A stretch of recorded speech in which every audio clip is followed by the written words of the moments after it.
Well, good evening. Good evening, everyone. And do find a seat. There are seats available. I'm sure you can share with other people. It's like a cabaret. It's wonderful.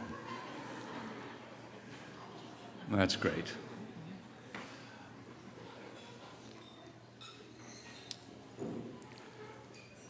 That's great. Okay.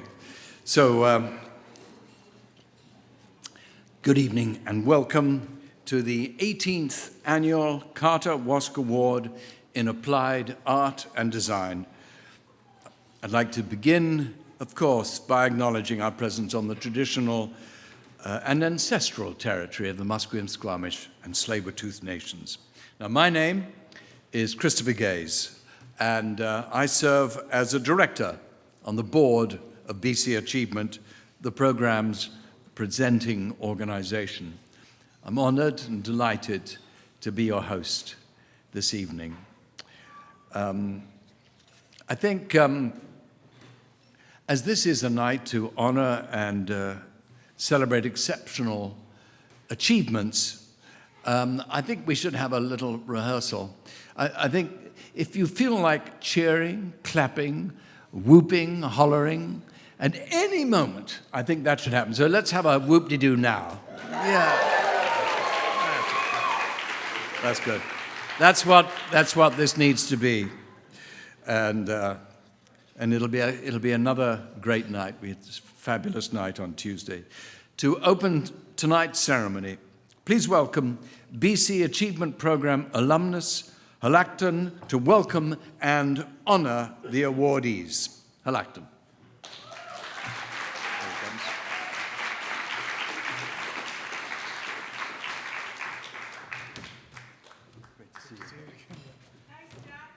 Oh, see a nice jacket. Thank you. Good evening. Wow. Nice to see some faces. When I was younger, one of them was my instructors when I was going to art school. When it was Vancouver School of Art. Wow, it's nice to see him. And see some other faces around that are looking really happy over there on the left side. Woo! I'd like to start off with a greeting song to greet the honorees and in their achievements. And then I'm going to sing another two verses, which is the welcome song. So I'm combining two songs into one. Okay? I didn't hear you. Okay?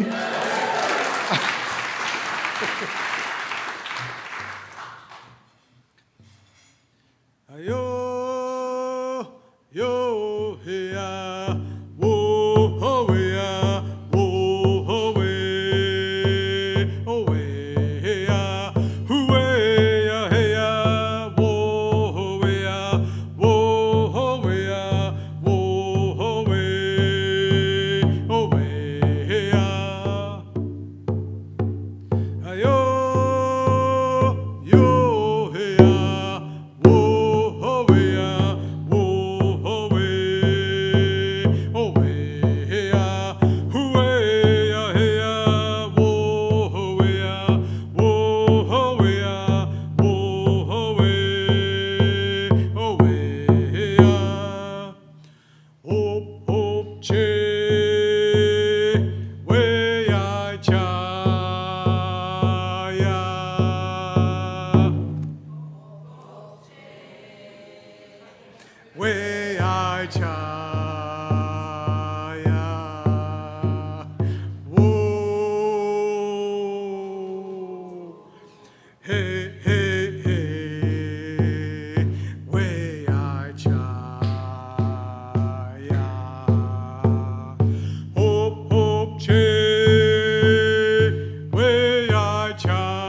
everybody say, hoop to hoy. All right, let's do it. Hey, let's do it.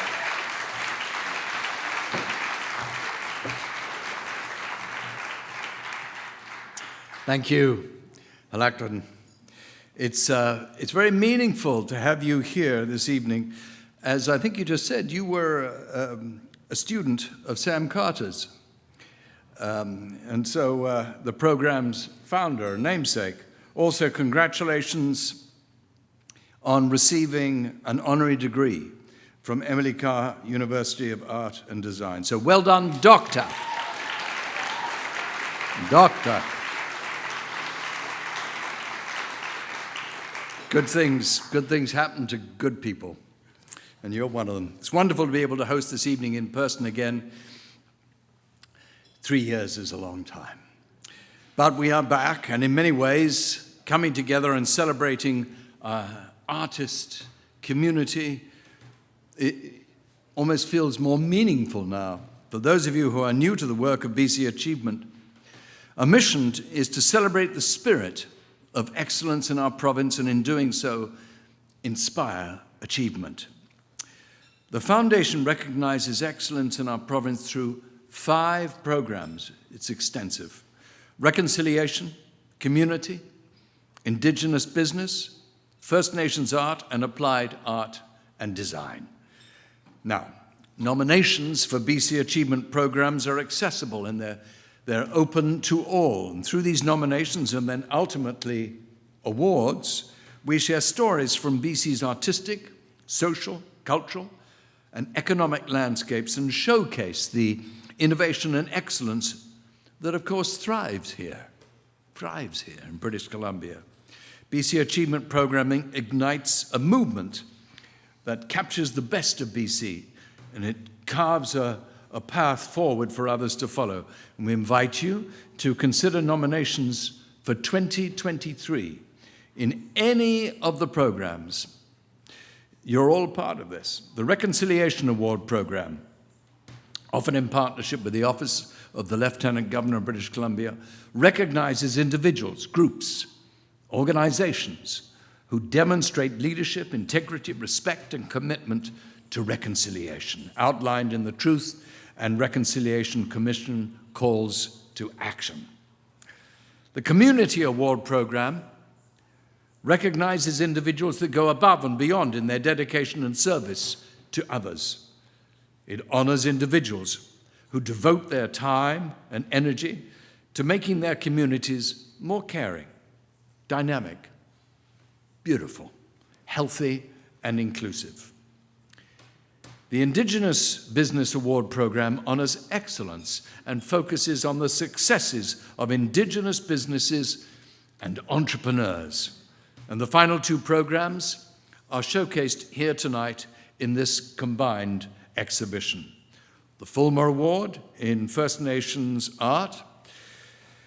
It recognizes BC First Nations artists for artistic excellence in traditional, contemporary, or media art. And of course, tonight's celebration. The Carter Wask Award in Applied Art and Design program recognizes excellence amongst emerging and established artists whose creativity helps drive British Columbia's cultural economy and celebrates artists who create functional art and designs. We encourage you to take a Nominate Now card from the registration desk and submit nominations for any of the programs. Very important. On Tuesday, we held a ceremony celebrating the First Nation art awardees, and tonight's presentation is dedicated to the Applied Art and Design awardees. 4 incredibly talented artists are here with us this evening. Caine Heintzman, Louise Perrone, Cathy Terepocki, and the Award of Distinction laureate, Robert Anderson. And you can all clap at that. Yeah.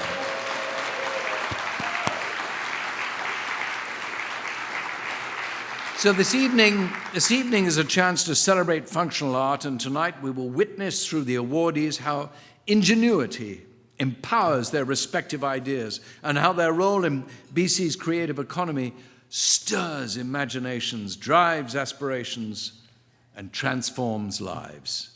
It is art with a practical purpose. Now, this exquisite chandelier right here is the work of awardee and lighting designer Caine Heintzman. I think we agree it completely transforms this space. The beautifully handcrafted ceramic candle holders on some of your tables are made by ceramicist Cathy Terepocki. And Louise Perrone, along with her family members, and also Catherine Wilson, Executive Director of BC Achievement, are wearing the stunning handcrafted jewelry she designed and created. Plus, we were fortunate to hear Robert Anderson. You were playing on some of the instruments during the reception. Now, the creativity and ingenuity from these artists transforms the ordinary into the extraordinary. And thanks to each of you for revealing the function within your designs, for adding beauty, character, personality to everyday objects with your art forms. Now, please welcome to the stage BC Achievement's Executive Director, the exceptional Catherine Wilson.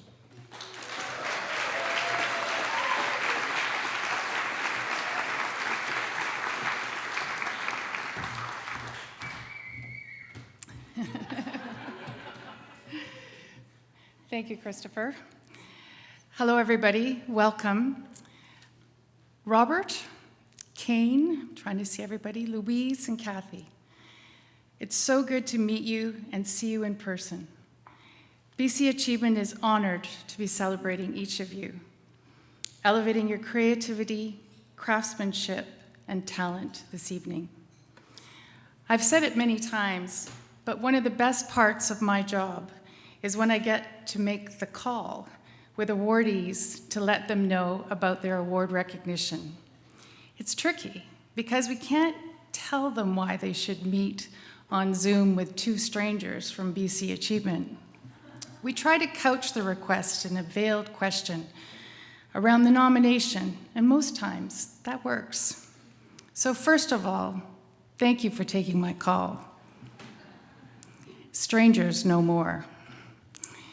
It was great to meet each of you on Zoom to start this conversation, and your journey with BC Achievement is just beginning. And Louise, thank you for allowing me to wear your jewelry. It's exquisite, and I'm honored to be showcasing it. During the pandemic, we were unable to celebrate awardees in person. Yet, our mission to recognize excellence in applied art and design thrived through the strength of its recipients. It's great to have two of the 2020 and 21 recipients here with us this evening. Please join me in welcoming glass artist Benjamin Kickert and ceramic artist Janneke Larson. Please stand so that we can acknowledge you. I don't know where you... Hi, Janneke. Thank you. I encourage everyone here to take the time to visit BC Achievement's website and view the awardees' films, which capture the inspired accomplishments of these exceptional Carter Wask recipients. Several other program alumni are here with us also this evening, and it's great to see so many familiar faces. Please welcome Propeller Studio, Joel Berman, Tanya Cleve, Lucas Pete, and the 2022 jury members are all program alumni. Part of the Carter Wask selection process requires submitting a nomination that is then reviewed by an expert panel of jurors. I'm happy to report that the jury met in person this year, and what a great day of deliberations. It was an intense, rewarding, and collaborative exchange of ideas. Thank you to the 2022 jury. Renee McDonald, Shoemaker, 2015 recipient. Claudia Schultz, hat designer, 2018 recipient. And Henry Norris, furniture maker, 2019 recipient. And also program and jury advisors, Toby Barrett of Propeller Studio, and Rong Kong, craft advocate. Thank you all for your commitment.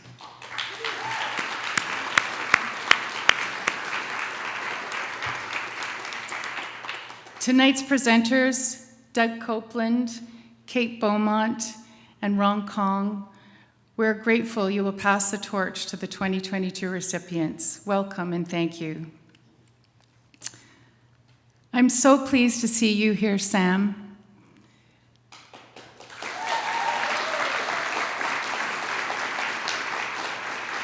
I want to let you know how happy and proud you would have been with the installation of this exhibition on Sunday. It was all hands on deck, working together to support the work of artists and build a community, just like you taught us. From your favorite movers to Roundhouse staff and Lawrence, Jalen, and Caine, all were razor focused on the task at hand. It was a magical dance, channeling you, Sam, and choreographed by curators Sheila Hall and Ray Hartley, who have brought this art to life in the combined exhibition. Sheila and Ray, thank you for your extraordinary efforts, and we so appreciate the opportunity to work together. A huge thank you to the following individuals and companies who worked side by side with us: Hualacton, Alex Montez, Denise Halfyard, Gab Films, The Lazy Gourmet, Leap Creative, Ken Burke of Burkeville Productions, Gather PR, and Rick Etkin. Our event partners are on the screen. Thank you for your support of tonight's exhibition and reception. BC Achievements partnerships are vital to the sustainability of its programs. The work we are doing now builds the foundation for future artists, community leaders, and entrepreneurs, and we are grateful for those who support this vibrant community and celebrate the best of our province. It's important to recognize excellence, but it goes beyond the recognition. It is equally important to amplify and showcase these stories so others can see themselves in these models and be empowered to follow. What does engagement mean at BC Achievement? Many of you have asked that question, and first and foremost, please consider contributing to the work of the foundation in a way that is meaningful for you, whether by submitting a nomination, sharing the call for nominations, amplifying the recipients filmed, or donating through BC Achievement's website. Every contribution makes a difference, and we invite you to join the movement, be part of it, and invest in the innovations we are celebrating this evening. To the program nominators, thank you. Your efforts underpin so much of the work we do. A special shout out to tonight's volunteers. Thank you for helping the evening flow. And of course, my heartfelt thanks to the amazing BC Achievement team for your constancy and unending efforts. Rup Kang, Kristen McDougall, Angela Marston, and to Jane Caddick, who is leading BC Achievement's fall events. It's fantastic to work with you.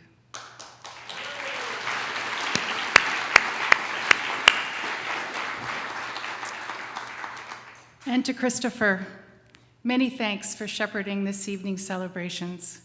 Your leadership on the BC Achievement Board, as a program alumnus and friend and ambassador for the Foundation's mission, and indeed for the creative arts in this province, is unmatched. Enjoy tonight's celebrations, everyone, and congratulations again to the awardees. As board member Scott McIntyre said so well, the future belongs to ideas, and yours elevate us. Thank you.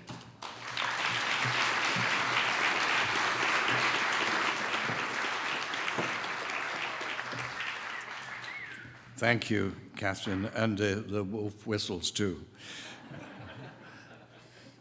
I'd like to take a moment to acknowledge the work of the BC Achievement Board of Directors, recognize Walter Peller, who is here this evening enjoying his first Carter Wask ceremony, and especially a warm welcome to past board member Carol Henriquez, how lovely to see you here this evening. And of course, the umbrella organization that she created is just booming, Arts Umbrella, and it just must be a wonderful feeling for you, Carol, to talk about achieving a lot. You've done it all, and that so much great work for thousands and thousands of young people. Carol Henriquez.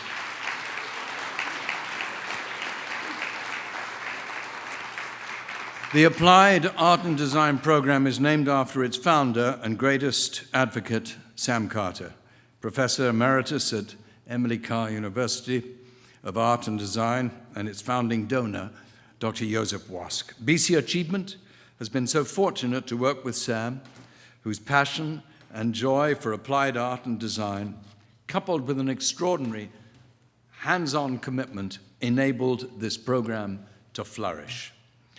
Our next guest needs little introduction, as he is known for capturing the creative and social landscape of our times through a variety of mediums. Renowned author and visual artist Douglas Copeland. And Doug is a longtime friend of Sam Carter's. The Emily Carr campus brought them together initially, where Doug studied under Sam. So big welcome for Douglas Copeland.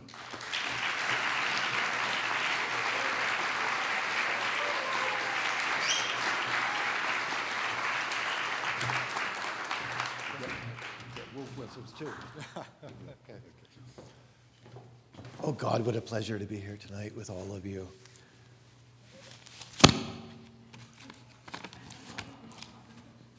So,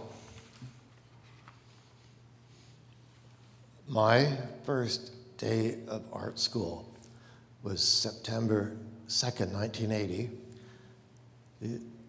That's right, 42 years ago. The Iranian hostage crisis was in the middle. Terepocki had just ended the Marathon of Hope. And I was this fresh young kid from the suburbs at this newly minted building down on Granville Island, what was then the new campus. Of course, I was young and clueless and didn't appreciate how good it was until afterwards. And so I show up in the class of this guy, Sam Carter. And he walks in, and the first thing he says is, "My classes are like dinner parties, and if you're not going to attend, you have to give me 48 hours notice." And boy, did that work. I don't think anyone ever missed a class. But and also I bumped into people I went to school with back then. They like, "Do you still think of things as dinner parties?" Like, "Yeah, I do. Do you?" Yeah. It was a very good advice, Sam. We used all to say that going to Sam's class was an event. It didn't feel like you're going to class. You felt like you were going to a really lovely dinner. And Sam has this habit of giving really good pieces of advice just kind of out of the blue, and they just like go right to the core of you. And here's an example. In the summer of 1981, Sam had to return a car to a friend down in South Laguna Beach, California.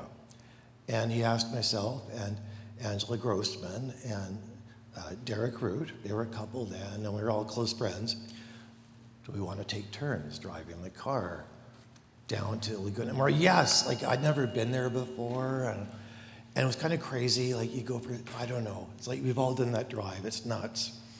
And so we got down there, and Sam grew up in California, and he knows LA inside out, and he gave us Sam's tour of LA, which is just this dreamscape. And then the time came that we had to all go back and getting ready for the packing for the plane.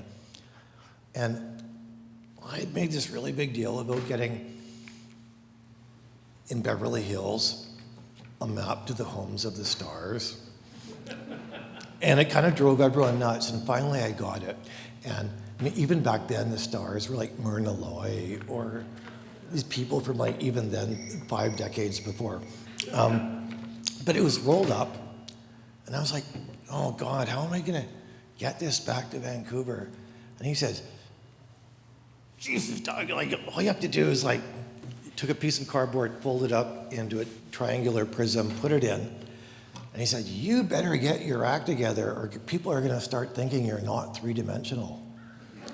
Oh my God, that scared me. And it just continues to scare me to this day. And it was really great advice.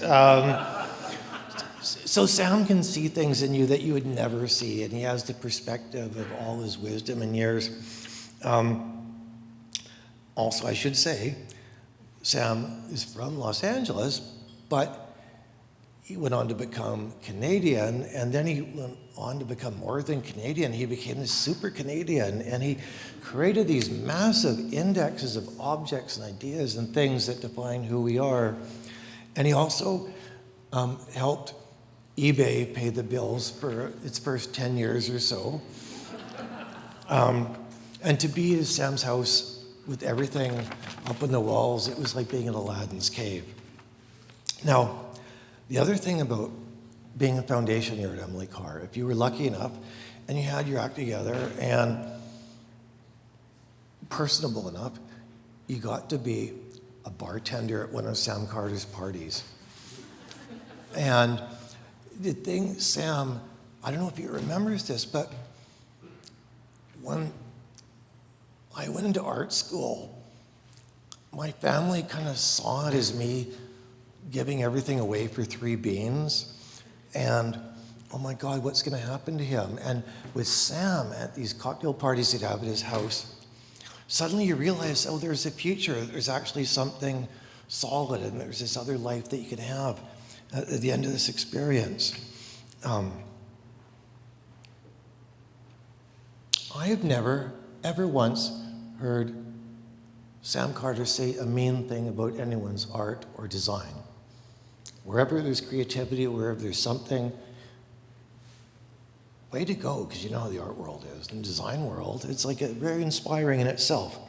And Sam loves the physical world, and he loves any kind of material that's transformed through intelligence and creativity and hard work and repetition and practice. And everyone says about Sam, well, you seem to go from medium to medium to medium to this to that. And for me, I look at Sam and it's like he's just walking across stones in a Japanese pond. There's like no difference between metal or between paper or between midite or any other kind of material. Sam gives us hope that there's hope. Sam takes all these people, who are maybe in their basements working like hobbits or something, doing what they do, and he pulls them out and he puts them in the spotlight and he takes them all to this magical dinner party. And I think that's maybe, like, the thing is, Sam gives us hope that style is just as important as good ideas, hard work, and continual evolution of your own creativity. Patti Smith once sang, actually the words of Bruce Springsteen, which is that love is a banquet from which we feed. And with Sam, you might paraphrase that as creativity is a banquet from which we all together feast. I mean, Sam's enthusiasm for the universe could fuel a freight train, we all know that. With the Carter Wask Awards, he created something out of nothing, which is a lot. And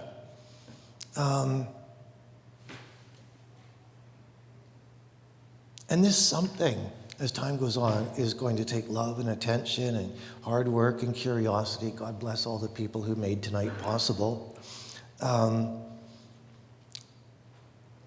And okay, so if you're not going to be involved in the Carter Wask Award in the future, just be sure to give 48 hours advance notice. Maybe, Sam, would it be possible for you to come up here?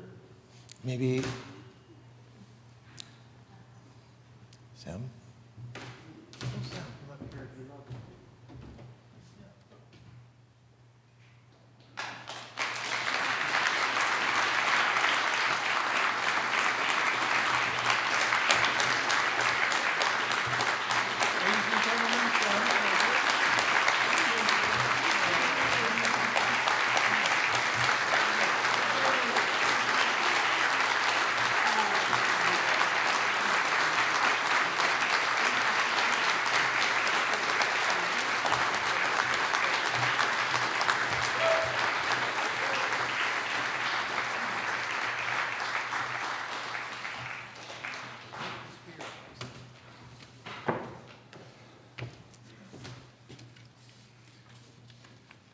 Well, that's a moment, a special moment.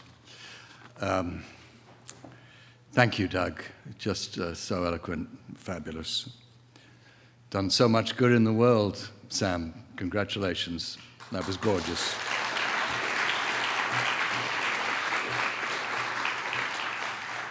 Now to the presentations of the 2022 Carter Wosk Award. Please join in and welcome to the stage all of the awardees: Robert Anderson, Caine Heintzman, Louise Perrone, and Cathy Terepocki.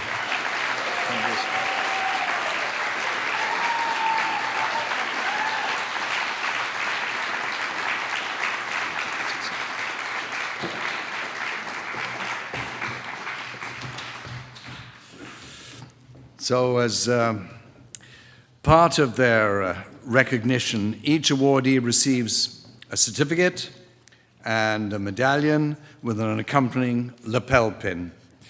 I'd like to briefly share the meaning behind the medallion as described by its designer, Haider artist, and 2017 Award of Distinction recipient, Robert Davidson. Cultural hero, spirited, undaunted, fearless, bold, raising our awareness to a higher understanding. The medallion is presented to all BC Achievement awardees across its 5 programs. And on a personal note, as a 2007 Alumnus Community Award program, I wear my lapel pin with pride and encourage all awardees to do the same. So, we'll begin this evening with the Carter Wosk Award of Distinction presentation. Robert, if you could join me at the podium here. In British Columbia, we have exceptional applied artists and designers. Goodness, you're tall.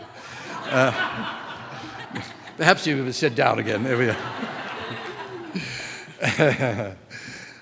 In BC, we have exceptional applied artists and designers who over many years have distinguished themselves as leaders in their field, who have national and international reputations, successful creative entrepreneurs who have combined their talent and skills with passion and determination. These British Columbians have carved out a niche for themselves and helped bring recognition to both their work, to the province, and of course beyond. Their names are synonymous with distinction, with innovation and creativity. It is these artists who we're honored to recognize with Award of Distinction designation, and tonight it's our great pleasure to be presenting this award to Master Luthier Robert Anderson. Robert.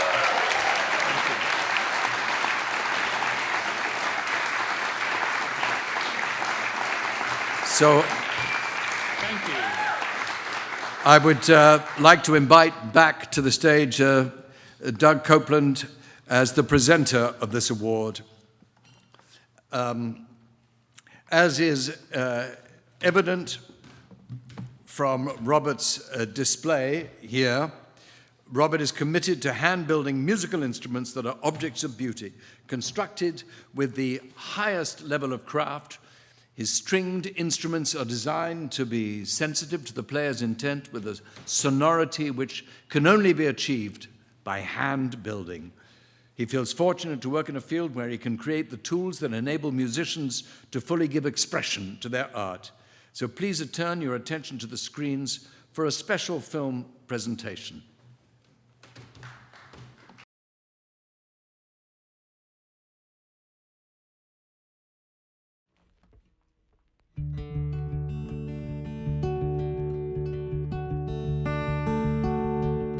In any applied arts field, it takes a long time to build up the skills to make something that not only has a great aesthetic appeal, but has functionality.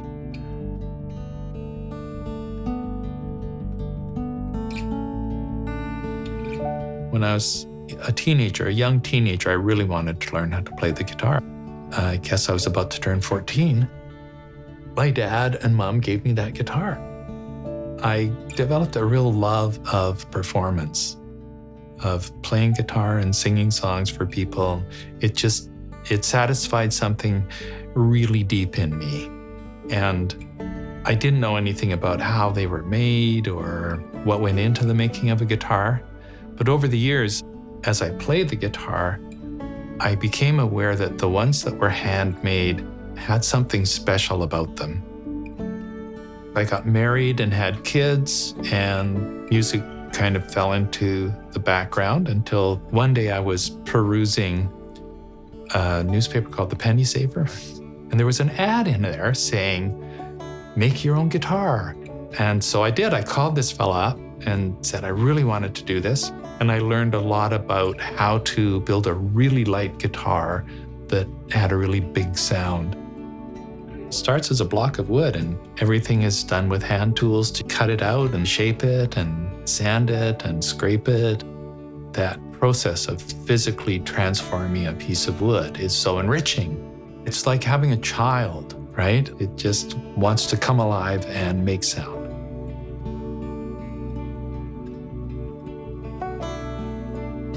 I just feel really grateful that I'm able to do this. As human beings, we need culture. The economy of things that are made by people who are that motivated by a deep inner desire to create. And it actually doesn't matter whether anybody sells anything or not, because we are all enriched by the fact that people do that. The Carter Wask Award of Distinction means a lot to me personally. I don't think I've ever had this kind of recognition for anything I've done before. For luthiers to get the recognition as people working in the field of applied arts is a breakthrough, for sure. The community of guitar makers is growing, partly because people come to me and want to learn how to make a guitar. And I now have a young woman in her 30s studying with me who just happens to be my granddaughter. And she's making her first violin. So we're keeping the spirit alive in the family.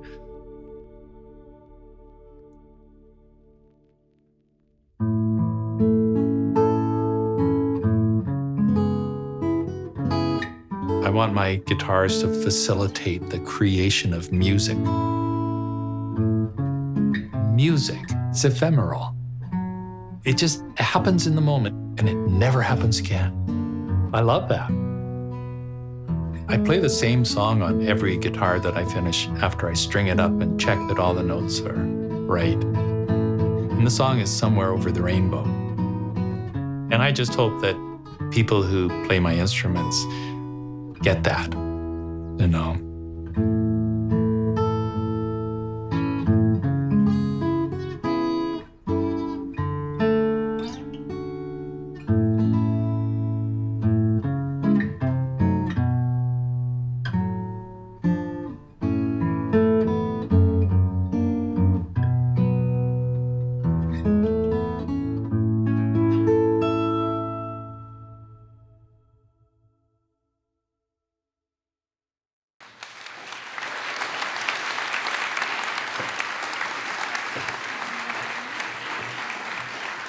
So there it is. Please join in congratulating Robert Anderson, Award of Distinction laureate.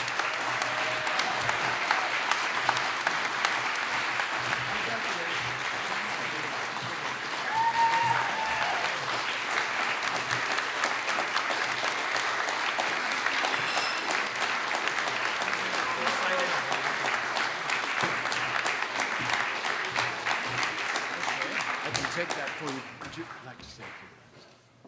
Would I like to say a few words? Yeah. Would I like to say a few words?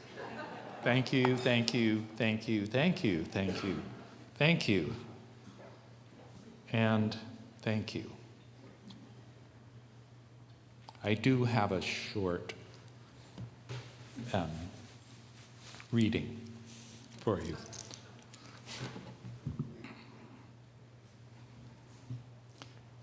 Receiving this award is a wonderful acknowledgement of my work and that of all the other craftspeople hand-making musical instruments in BC.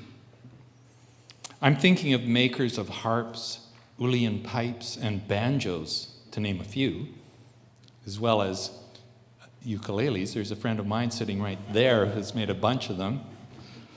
They're all dedicated to their craft and deserving of acknowledgement. I didn't embark on a career in fine lutherie to seek fame and fortune. It's the work itself that called to me, and it's the slow, steady progress towards mastery that feeds and sustains me as the instruments take shape under my hands.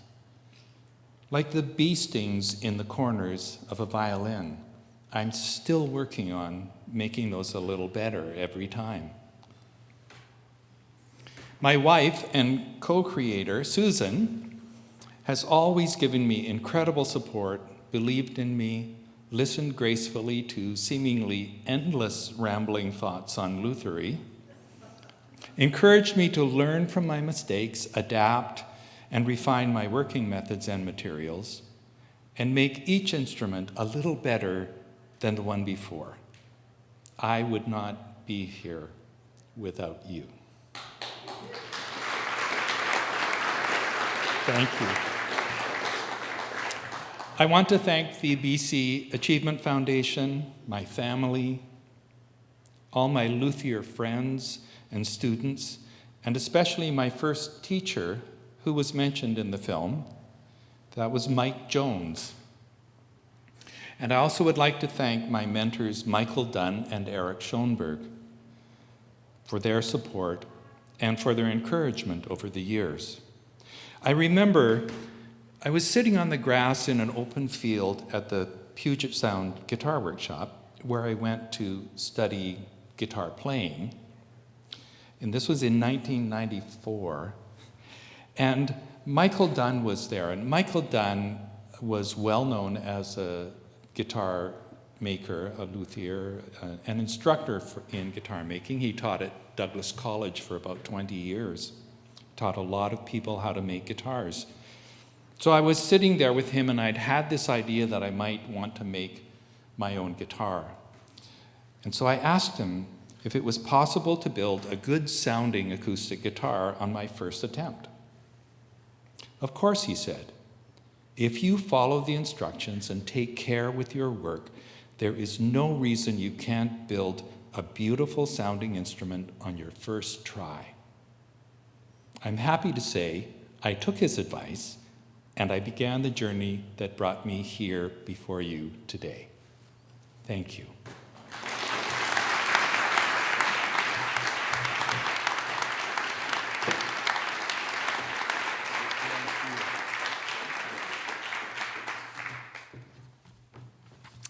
Well now, congratulations, Robert. I'd like to invite Kate Beaumont to the stage as our next presenter. Kate. Kate Beaumont. Here she is. Hi, Kate.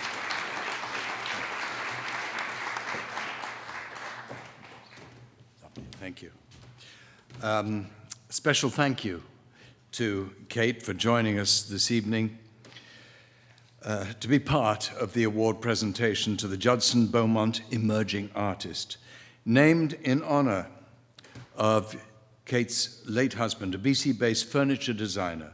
The designation celebrates Judson's legacy, talents, and entrepreneurial creativity, and known for his enthusiasm, kindness, generosity.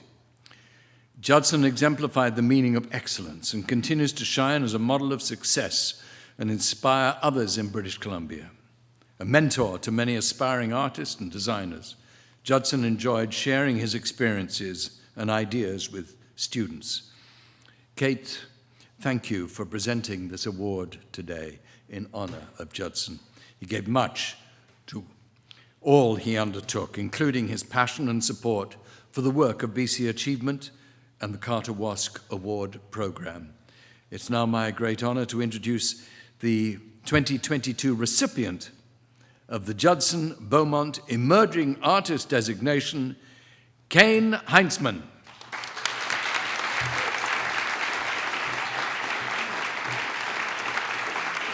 Bravo.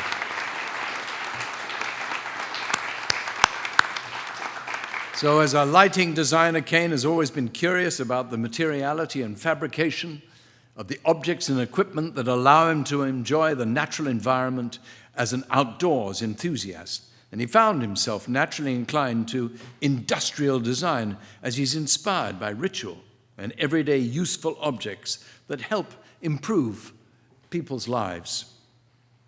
His lighting designs communicate how functional art objects can become economic commodities, as well as effective agents in the circulation and amplification of ideas imbued with cultural meaning. And borrowing from a philosophy of design as art, Caine's designs enrich the landscape of creative expression emerging from British Columbia. So, please join me in congratulating Caine on this well-deserved recognition and award.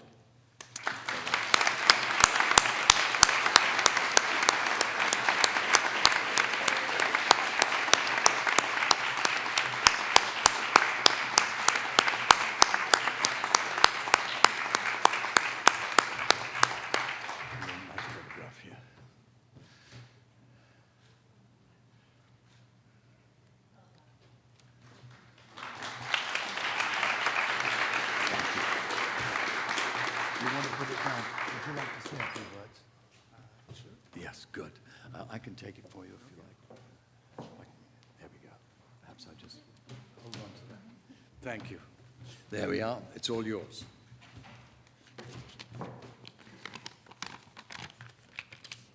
Thank you. Thank you for coming out tonight. All right. Firstly, congratulations to all of the other artists and designers recognized here this evening by BC Achievement 2022, as well as congratulations to the Tuesday night's awardees of the Fulmer Award for the First Nations artists, which is to the right. And if you haven't had a chance to take a look at that this evening, please do so after the ceremony. I'd also like to mention that I'm very grateful not only to be accepting this award on the ancestral territory of the Squamish, Musqueam, and Tsleil-Waututh people, but also grateful and very fortunate to consider this beautiful place as my home, as many of us do. A massive thank you to the BC Achievement Awards, the whole team, the organizers, the curators, show staff, the Roundhouse for hosting the event. Yes, we're just very fortunate to be back in person, and it's an enjoyable time so far. So let's have a good one tonight. Also, I believe I want to give a shout out to Carla and Greg from Gab Films. I think they're the ones that cut all the videos together, so they deserve some recognition as well.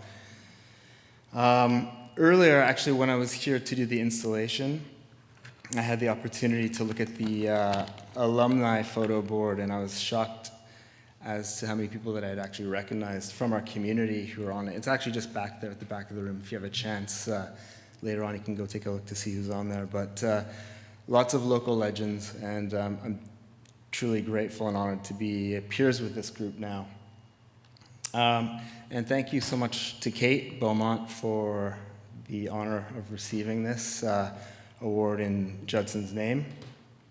It's a great honor, and I'm very, hopefully I can inspire people as Judson has as well in the future. I'd also like to thank my partner Regia for her unwavering and honest opinion, her endless support and enthusiasm for my cooking.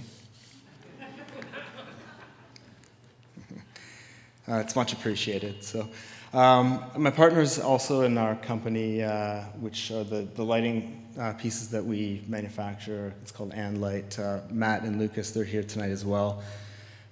Huge thank you to them. I've been able to learn from them and grow along with them for the last 10 years, and so it's been a great journey. and looking forward to more success in the future as well, and growing more and seeing all kinds of other opportunities. And also the team that works with us at Andlight would be impossible to do it without them. So huge thank you to their dedication and brilliance.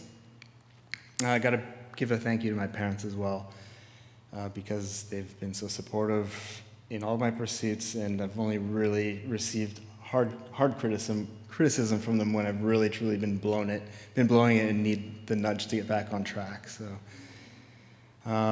Also, I got to give an honorable mention to my brother who's here, and he's delving into woodworking now, so maybe we'll see him on the stage someday.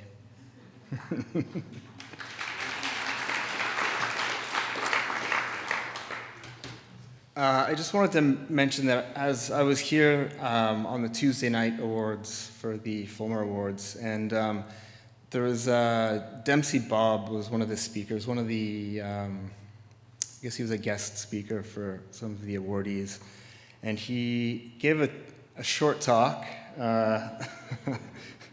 and he was talking about the importance of the artist in society, and the context that he was referring to, I think, was in context with the First Nations artists, but I think it has a relevant parallel with all creative people, and I'm just going to loosely paraphrase the concepts that he was touching on. But the role of the artist, or just the creative person in the community, is to communicate and share culture, to memorialize and transcend, so that the essence of culture may continue to flourish on to other generations to come. He also iterated that for the artist, the journey is long and difficult, with years of much practice and very little reward. There's no compass giving sure directions, and there's great dedication and self-exploration are also required. And so as there are no guarantees. It's important work that artists do, and it's for the sake and contribution and the well-being of culture, which is the collective essence of who we are, basically. So I thought that struck a chord with not just the First Nations artists, but everybody that's pursuing creative work, and wanted to bring it up because I felt that it was relevant. I'm not of First Nations descent, but the principles do seem to apply. So as a creative, I feel like it's our role to continue to work with our own talents and move the world forward to a better place. So, thank you.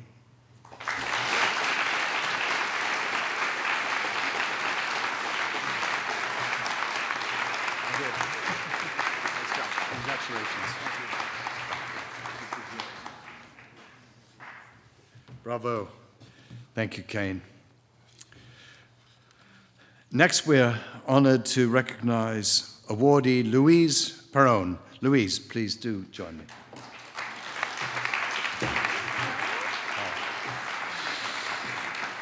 So, born in the UK, Louise never intended to become a jeweler or a Canadian. Well, I didn't become a jeweler, but I became an actor. But I came like you did, and I didn't mean to stay either. But that was a long, long time ago. When you recognize, you come to Canada, and as a young person, and you think, gosh, what a place. I don't want to go home.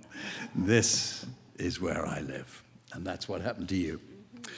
However, 3 years after first visiting Canada, she graduated from the Alberta College of Art and Design with a Bachelor of Fine Arts in Jewelry and Metals, and was awarded the Governor General's of Canada's Academic Medal. Now, 20 years later, her textile jewelry explores issues of gender, labor, and sustainability by combining goldsmithing traditions with hand sewing, using materials derived from domestic and industrial textile and plastic waste. Her work involves altering plastic objects and enveloping them in fabric, inviting a consideration of what jewelry can conceal and reveal about the maker, the wearer, and ourselves. And to make the next two presentations, I'd now like to invite Ron Kong to the stage. Here he comes. Ron is... Ron.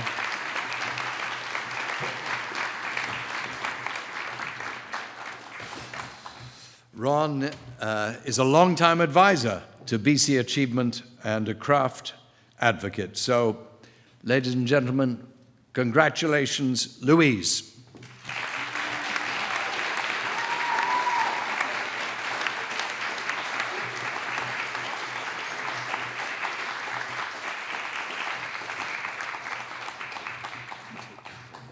Thank you. Would you like to say a few words? Yes, please. Good. Hi, everyone.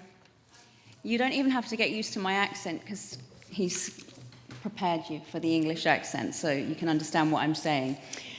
So, I'd like to take this moment to thank several people. And firstly, the BC Achievement Foundation. And I wanted to give, as everyone else has already been thanking them, there's one special person, which is Caine, who really helped me with the application process, which can be really daunting sometimes. So if anyone's thinking about applying for this or nominating someone, then email Roop and she will make it so much easier for you. There are no stupid questions.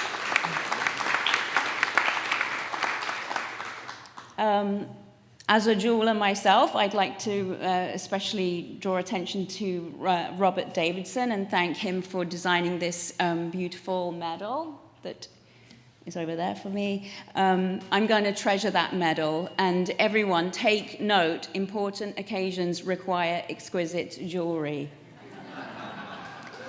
I'd also like to thank Catherine Soucy for nominating me, and Charles Luton Brain and Rain McKay for writing your letters of support. I couldn't have got this award without that. A special heartfelt thanks to my jewelry instructors from Alberta College of Art and Design, who inspired me to take this unexpected path in life. Dee Fontanes, Sarah Beth Carnat, Jeff DeBoer, and Charles Luton Brain. I loved your classes. Thank you to my parents, who didn't think twice about letting me leave home to study art, although university was free in the UK at the time, so not such a big deal as it is now. And I know this, the reality is here for me now because my own daughter is now at McGill studying jazz drumming, and it's very, very expensive. To my family, JJ, Frida, and Adam, thank you for being the best roommates an artist could wish for. Supportive, creative, curious, patient, sometimes. And to my in-laws, thank you for accepting me into your family as a card-carrying Mistinsek, even though I never changed my name. And special thanks to my friends and colleagues in the art jewelry community, near and far. So a few of you are here tonight. Wave. Yes! As a rather niche area of the fine craft world, a win for me is a win for all of us. And I hope to see more of us receiving the recognition that you so richly deserve in the future. And lastly, to my students, past, present, and future, I dedicate this award to you. My family will tell you that on the days that I teach, I leave home a little bit anxious, but when I return, I'm completely re-energized. Your work inspires me. I truly believe that at least one of you will be standing here one day, and I will be there cheering for you. Thank you, everyone.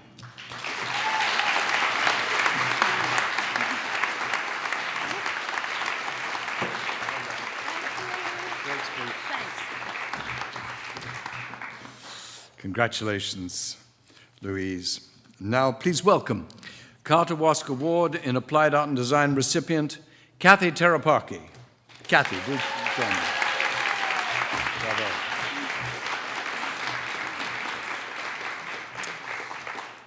Cathy is a ceramicist whose practice is driven by innovation, by process and material. She's interested in unconventional processes and crossing boundaries between different industries and artistic practices. And so she's consistently researching, developing glazes and new techniques.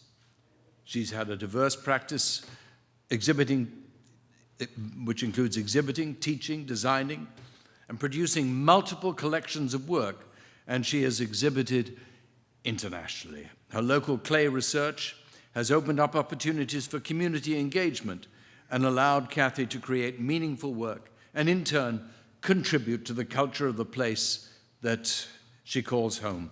I'd like to invite back Ron Kong to make the presentation to Cathy. There we are. Well done.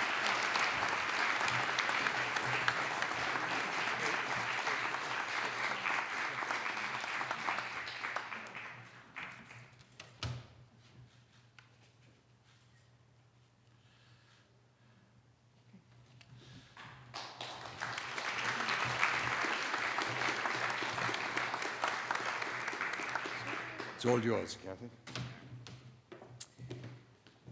Well, it's a little hard to follow all these slick speeches, but I do have a few words that I'd like to say. First of all, I just want to say thank you to the people to my guests who I brought tonight, my family, first of all, and husband Chris, who has been a huge support and very patient as I pursue this arts career. And there's something about clay where everything takes a little bit longer than you say it's going to take. So when I say that I'm going to be in the studio for 2 hours, it's usually 3 or 4 hours. And that's the way it goes. And he's been very patient.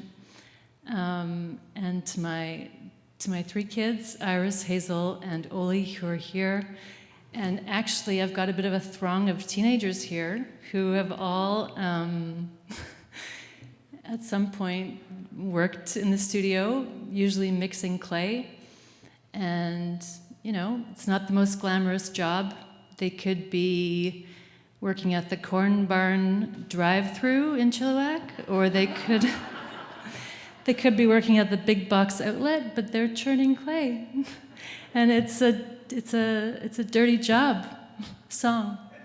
Your turn is coming. So, thank you. And my friends and neighbors, Josh and Darlene, they actually came out on the last clay dig that we did, and at one point, Josh had 2 big buckets of clay on his shoulders, and I said, "How you doing, Josh?" And he said, "I think I know how the Egyptians felt when they were building pyramids in the desert." Anyway, it's turned into a bit of a community affair, and I really appreciate you guys so much. I appreciate our community there. What else can I say? The BC Achievement Foundation, thank you so much for this. It really means so much. Wait a second. I got to go back to my guests for 1 second. My friend Aura is here, who is also a very talented ceramic artist, and we graduated from art school in 2004 together, so 17 years ago. And I feel like ceramics has a very strong community, and she's been such a support. She's super talented, and there's no one else that I would rather have a glass of wine and talk glazed chemistry and nerd out over all that ceramic stuff than Aura. So thank you for being here too.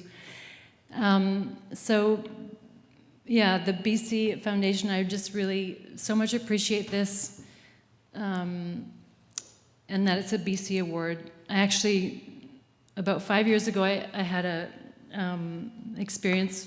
I had a large retailer that had come out, and they were doing I had done some design work for them, which seemed like a real treat for me because I only had to make one thing. And after previously having slaved over these things on the wheel and making all the things myself, I just made one thing, and they had them they looked after the production and distribution, which seemed like a real treat. Anyway, and they came and they did a video feature about my work. And at one point I said, does this feel kind of weird? Like, are we trying to trick people into thinking that this work is, that I actually made the work? And the leader of they came with a crew from New York and Philadelphia, and she said to me, nobody actually cares where the work's made. And that comment kind of rubbed me the wrong way. And I felt like after that, I wanted to be really clear about where the work was made and what went into it and who made it. And so I had been doing a little bit of work with figuring out how to dig and process local clay, but after that, it felt really important to me that I make work that is about place and material and be really clear about where the work is made. So to receive this award from the BC Achievement Foundation right here where I work and live means a great deal to me. And also I just want to say thanks to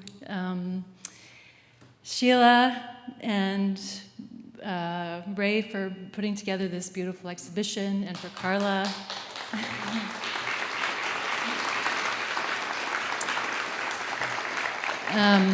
And to Greg and Carla and the crew that came out to do the video, for Roop, who has been so wonderful to work with, and Catherine and everybody else.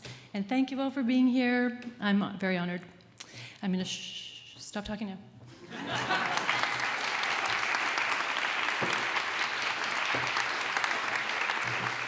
Thank you. Well done, Cathy. Now, please turn your attention to the screens for a special film presentation highlighting Caine, Louise, and Cathy's stories.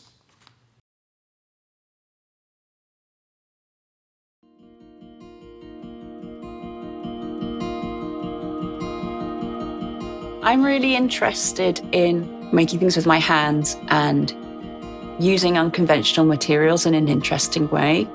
And one of the things about my work that I found is when I'm wearing it around other jewelers from a distance, they're like, what is that made of? And they want to come close and they can't figure out whether it's metal or what it is.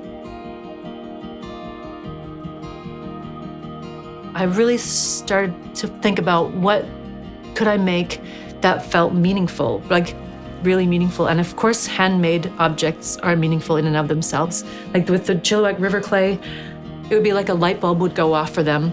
And I told them that it was harvested from clay here, and so many people would have a connection or share the connection that they have to this place. And that's the thing that we would talk about. You know, what we're doing is we're just accentuating a space, essentially. So the space is there. The light is, sometimes it's like a decoration, a jewelry, but it's also creating an atmosphere and an emotion. So I think people hopefully connect with that in a way. Inspiration is such a, it just feels like it's like a melting pot of all of these things, you know, of the places that you visit and the people you meet. And so much of it is actually just the most mundane things that you happen to see, you know, when you're walking in the woods or whatever, a color, a texture. I was making things from found objects, like gloves that I'd picked up in the street, fabric, textiles, all kinds of different materials. I was interested, and I still am interested, in how jewelry is a way of communicating ideas or meaning without having to speak. The day-to-day things that people use and interact with in their daily life, I find kind of interesting.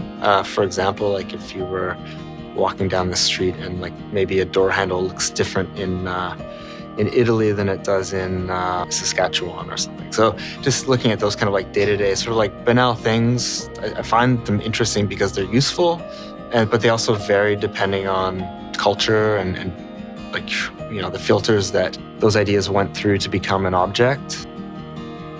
I'm not interested in making things that already exist or adding to the enormous pile of waste that is already there. I'd rather take from that pile of waste and reduce it a little bit and actually draw attention to that pile of waste. In the time that we're living in, it feels like it's really hard to know what is worth putting out in the world and how are we just not adding to the mountains of stuff that already exists. Also making objects that have a story that people can share, that people can pass on, gift to people, and talk about. I feel like that elevates the objects and gives them a little bit more meaning. And also if they know the part of reciprocity where, with a certain portion of the proceeds go back to the river, it feels like they function in more than one way. They're functional objects, but they tell a story, they give back. And I guess in that way, they feel more substantial to me. And I feel like I can justify making them for those reasons. We always try to design things, at least for Anlight, that are meant to be used for a long time as well as serviceable. So if something breaks or fails, then it can be replaced easily, as well as using best practice for processing materials and such, things that are recyclable or take less energy to recycle. The primary for me would be that products, they're not trendy so that they maintain their value, not just aesthetically, but functionally for a long time so that people have them and they work and they covet them for the whole use of it. So to me, that's one way to approach sustainability. I mean, we're always looking for the best way to do something. It's not necessarily about making something new always. I think it's important to make things that are improving on what was before. For me, my practice is not about selling product, but it is about contributing to ideas about what jewelry can be, about adornment, about the value of materials and the value of labor, of people's work, which is so undervalued. By taking this waste, this rubbish, and elevating it through an appreciation for making things with your hands and using skills that have been passed down through generations, it creates a piece of jewelry which traditionally or is often associated with value and status, importance, wealth. I like the idea of doing that. I think we're all looking for authenticity and innovation right now. We want something new. We're desperate for something new. And sometimes by returning to old techniques and maybe combining them with a modern technique or taking two very disparate techniques and putting them together, we can be really innovative in what we make. The way I put things together is very informed by my previous life as a jeweler and metalsmith. So now I'm going back in the opposite direction and I'm going to be using those textile techniques in metal. So I'm really excited about that.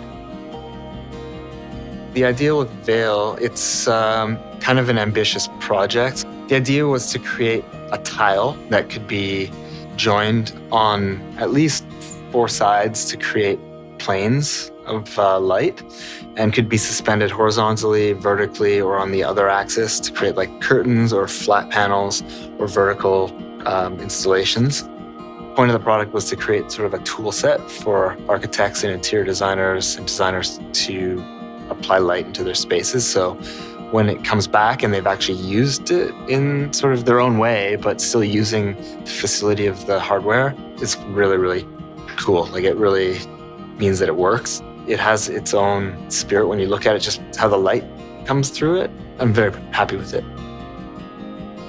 This is the thing that I get excited about too, like industrial applications, like figuring out like what other industries would use. And I'm not gonna buy like a $20,000 machine to do the thing, but what's that machine doing and how can I do that on a small scale to make it possible and to make it work in a small space? I feel like there's all kinds of innovation there. And it feels like it's more about that now than it is about like creativity in like maybe more of the traditional way that people are thinking of creativity. I think innovation is almost a better word for it. I mean, awards are always great because it's a chance to get recognition for all the work that goes behind all of this. There's a reward when you see something you make being used for me and hopefully for the team that we work with. I think it's just encouraging to keep moving forward, keep working.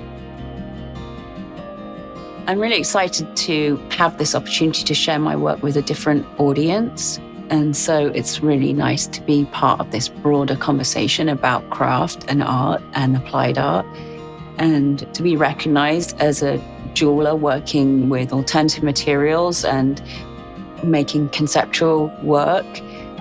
I'm really glad to have that message out in the world. I guess in the last couple of years, or since COVID, I've really been missing the events and sales and that sort of thing. I've been feeling a little more isolated, like a lot of people, I'm sure, just, especially since I'm working on my own. So I feel like something like the Carter Wask Award feels like it's a really nice reminder that there's other people out there, and it's really nice to feel this support and feel this connection to the BC arts community. So I really appreciate that.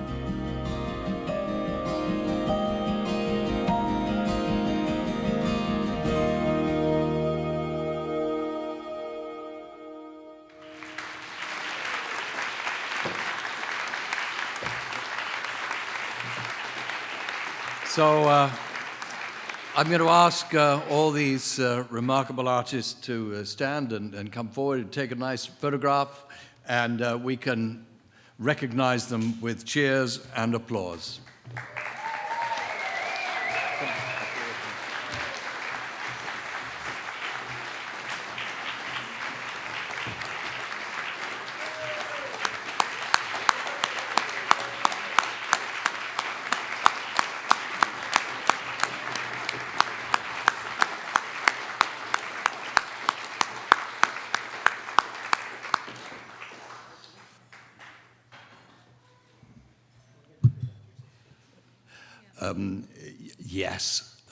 Yes. We'll probably do the next photograph afterwards, will we? Or what would you like to do, Catherine? With the presenters?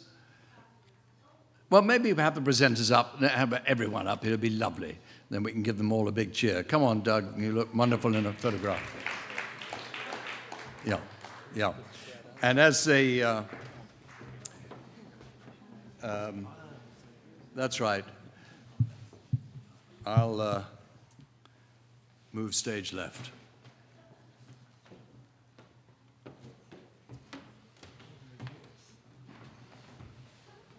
There we are. Look at this.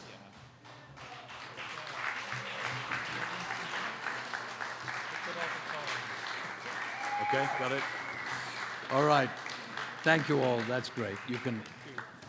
You're going to come back, aren't you? But you can... It can... So there we are. So we thank once again to the evening's presenters. A huge thank you to Gab Films, whose storytelling abilities through the medium of film have elevated our experiences today. And we're indebted to the 2022 awardees for sharing their passion for functional design and its rightful place in our daily existence. As our Award of Distinction laureate Robert so wisely told us, as human beings, we need culture, the economy of things that are made by people who are that motivated by an inner desire to create.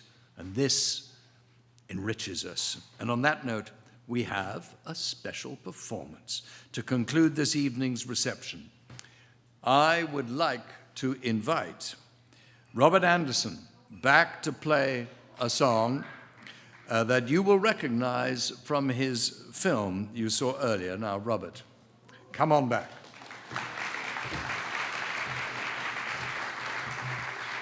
That's right, you got it.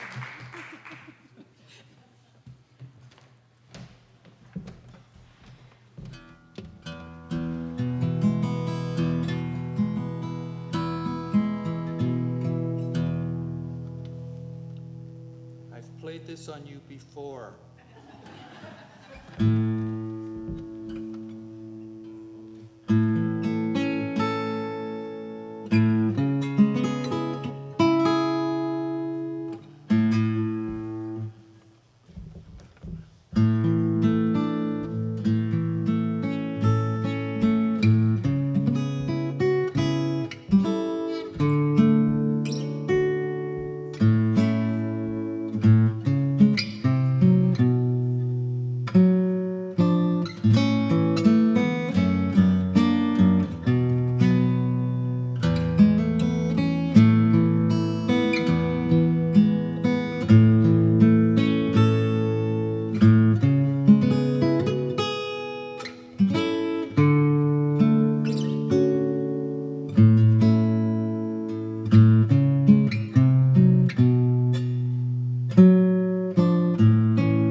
Bravo, Robert. And so you can see we came over the rainbow, and the pot of gold was right here tonight. And dreams really do come true. They came true for us just being here to witness and congratulate these wonderful artists. So with gratitude, that concludes this year's awards ceremony. On behalf of Angie Adini and the entire board of BC Achievement, along with Catherine Wilson and her team, thank you to everyone. Thank you for being here this evening, and take time to visit with the awardees and view the showcase. Thank you all so much. Welcome.